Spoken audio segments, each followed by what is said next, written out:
మీనాక్షి నటరాజన్ వ్యవహారంపై CM Revanth Reddy chit chat లో కీలక వ్యాఖ్యలు చేశారు.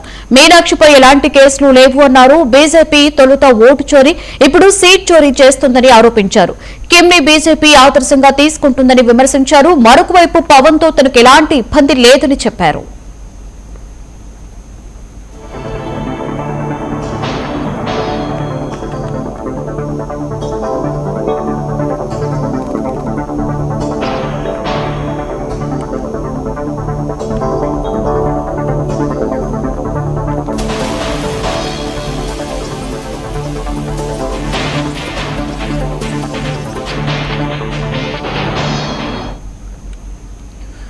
మీనాక్షి నటరాజన్ వ్యవహారంపై CM Revanth Reddy chit chat లో కీలక వ్యాఖ్యలు చేశారు. మీనాక్షిపై ఎలాంటి కేసులు లేవు అన్నారు. బీజేపీ తొలుత ఓటు చోరీ, ఇప్పుడు సీట్ చోరీ చేస్తుందని ఆరోపించారు.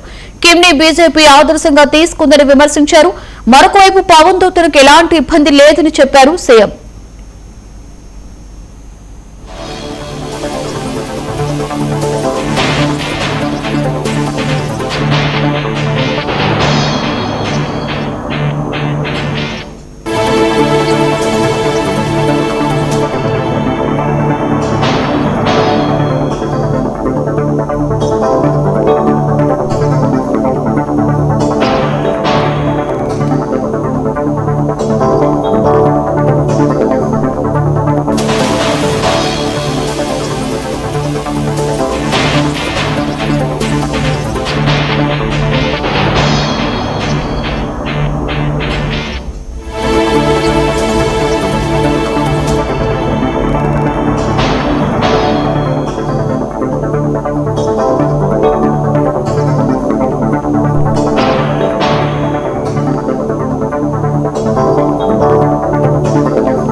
మీనాక్షి నటరాజన్ వ్యవహారంపై CM Revanth Reddy chit chat లో కీలక వ్యాఖ్యలు చేశారు. మీనాక్షిపై ఎలాంటి కేసులు లేవన్నారు.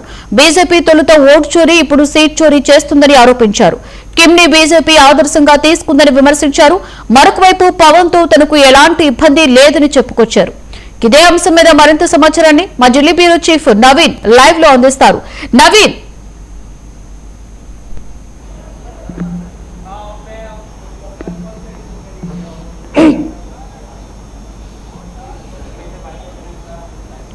చూడండి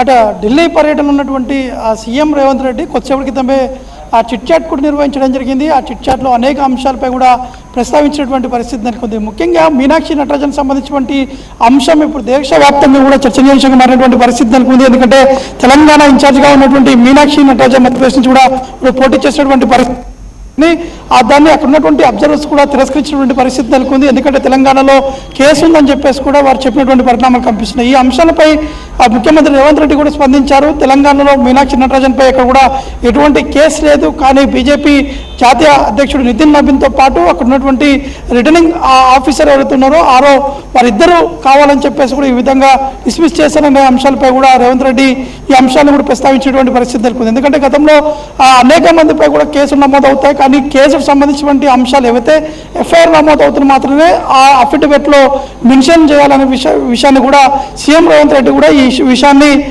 చిట్ చాట్ చేస్తున్నటువంటి సమయంలో కూడా ఈ అంశాన్ని ప్రస్తావించినటువంటి పరిస్థితి నెలకొంది. ఒకవైపు బీఆర్ఎస్తో పాటు బీజేపీ కావాలని చెప్పి రాష్ట్ర ప్రజల్ని తప్పుపట్టేటువంటి విధంగా ప్రయత్నాలు కూడా చేస్తున్నారని చెప్పేసి కూడా ఇటు సీఎం రేవంత్ రెడ్డి మండిపడినటువంటి పరిణామాలు కనిపిస్తున్నాయి. మరోవైపు ఏదైతే తెలంగాణలో ఉన్నటువంటి తాజా రాజకీయ పరిస్థితికి సంబంధించినటువంటి విషయాలు కావచ్చు, ఇటు బీజేపీ వ్యవహరిస్తున్నటువంటి తీరు సంబంధించినటువంటి అంశాలు, మరోవైపు బీజేపీ కింగ్ ఖాన్ లా ఆదర్శంగా తీసుకొని బీజేపీ ఇప్పుడు ఇండియాలో వ్యవహరిస్తున్నారని చెప్పేసి కూడా ఈ అంశాన్ని రేవంత్ రెడ్డి కూడా ప్రస్తావించినటువంటి పరిస్థితి నెలకొంది. మరోవైపు ఎలక్షన్ పిటిషన్ అంటే ఈరోజు సుప్రీంకోర్టులో కూడా మీనాక్షి నటరాజన్ సంబంధించినటువంటి కేసుపై విచారణ కూడా జరిగింది. దాన్ని సుప్రీంకోర్టు డిస్మిస్ కూడా చేసినటువంటి పరిస్థితి నెలకొంది.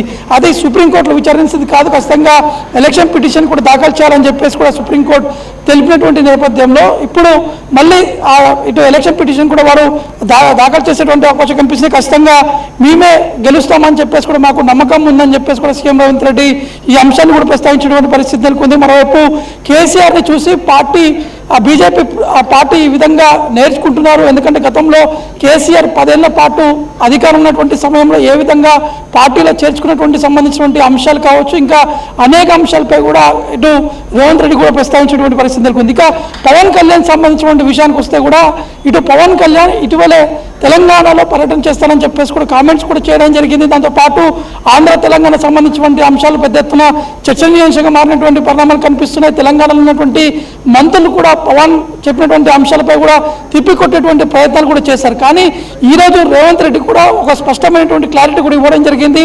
ఎవరైనా కానీ తెలంగాణలో ఎవరైనా పోటీ చేయవచ్చు, ప్రతి ఒక్కరు అనేక మంది తెలంగాణ నుంచి పోటీ చేస్తున్నటువంటి పరిస్థితులు నెలకొన్నాయి. పవన్ కళ్యాణ్కి పూర్తి స్థాయిలో స్వేచ్ఛ ఉంది, తెలంగాణలో పర్యటించవచ్చు. దాంతోపాటు అక్కడ అనేక పోటీ కూడా చేయొచ్చు అనే అంశాన్ని కూడా సీఎం రేవంత్ రెడ్డి ఈ అంశాన్ని మీడియం చిట్చాట్లో కూడా ఈ అంశాన్ని కూడా ప్రస్తావించినటువంటి పరిస్థితి నెలకొంది. మరోవైపు గతం నుంచి కూడా చూస్తున్నాం, అంటే రేవంత్ రెడ్డి ఎప్పుడైతే అధికారం వచ్చిన తర్వాత రేవంత్ రెడ్డి మెయిన్గా బీజేపీలో ఉన్నటువంటి కేంద్ర మంత్రిగా ఉన్నటువంటి కిషన్ రెడ్డిని టార్గెట్ చేస్తూ ముందుకు కూడా వస్తున్నటువంటి పరిస్థితి నెలకొని అనేక మీడియా సమావేశాల్లో కూడా కిషన్ రెడ్డిని టార్గెట్ చేస్తూ ఆ అంశాలను ప్రస్తావించినటువంటి పరిస్థితి నెలకొంది. ఆ అంశాలపైన కూడా ఈరోజు రేవంత్ రెడ్డి క్లారిటీ కూడా ఇవ్వడం జరిగింది. తెలంగాణ నుంచి ఉన్నటువంటి క్యాబినెట్లో కిషన్ రెడ్డి ఉన్నారు, అతను కీ రోల్ పోషిస్తున్నారు. తెలంగాణ రాష్ట్రానికి సంబంధించినటువంటి అనేక అంశాలు పెండింగ్లో ఉన్నాయి. కానీ కేంద్ర మంత్రిగా ఉన్నటువంటి కిషన్ రెడ్డి ఎందుకు క్యాబినెట్ ముందు తెలంగాణ అంశాలను ఎందుకు ప్రస్తావించట్లేదు? ఒకవేళ ప్రధాని మోడీకి ఏదైనా రాష్ట్రం సంబంధించినటువంటి అంశాలు ఏదైనా ప్రస్తావిస్తే, ఏదైనా లెటర్ ఫార్మాట్లో ఇస్తే ఆ లెటర్ని బయట ఎందుకు పెట్టట్లేని అంశాలను కూడా కిషన్ రెడ్డిపై కూడా ఒక సవాల్ కూడా విసిరినటువంటి ఆ పరిస్థితులు కూడా నెలకొన్నాయి. కాబట్టి మొత్తానికైతే రేవంత్ రెడ్డి 2 రోజుల పాటు ఢిల్లీ పర్యటన ఉన్నటువంటి నేపథ్యంలో నిన్న జరిగినటువంటి నీతి ఆయోగ్ సమావేశంలో కూడా పాల్గొన్నారు.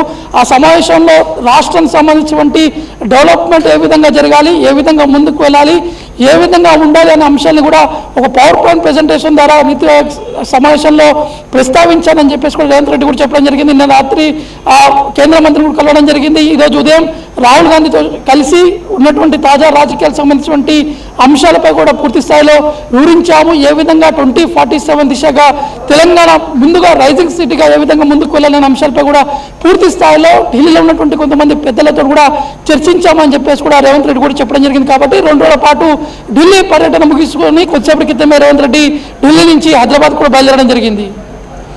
రైట్.